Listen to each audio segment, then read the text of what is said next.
Okay. Let's do that. Let's do that. And, just to kind of just close up the Bret thing. What's that? Again, Terry said just to close, the window on the Bret thing. I mean, Terry and Buddy aren't here. I don't think.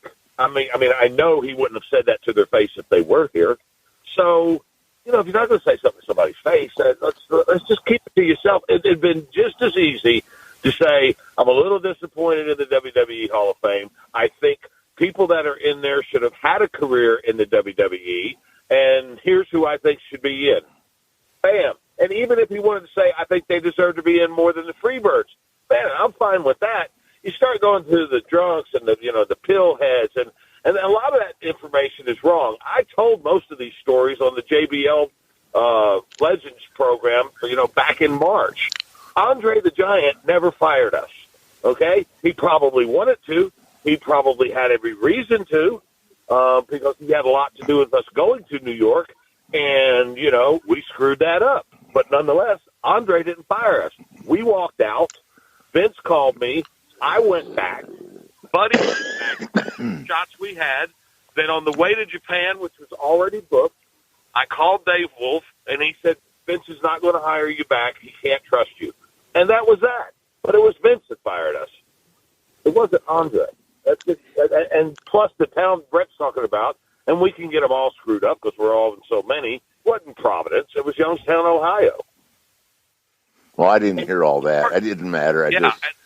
I'm like you, Mike. It's just like you can either, here's what bothers me is you're going to have to see Bret at WrestleMania and that, and why should there ever be an uncomfortable minute? Does that make sense?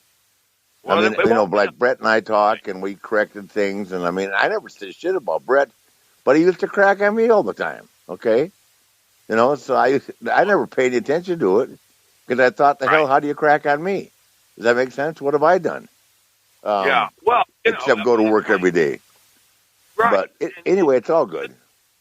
Yeah, but like the vendetta with Seth Rollins, you can't find anybody in the locker room that would not want to work with Seth Rollins.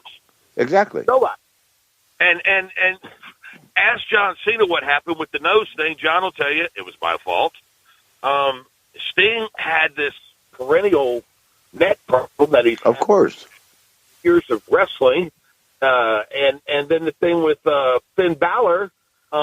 Finn put, you're supposed to take that thing on your shoulders, on your back. Finn put his arm back there to brace it, and there it went. And lo and behold, when the operation took so much longer because of all the wear and tear and how messed up his shoulder was to begin with for 15 years of wrestling. Yeah, but that's all Seth Rollins' fault. Oh, did Bret go off on Seth too?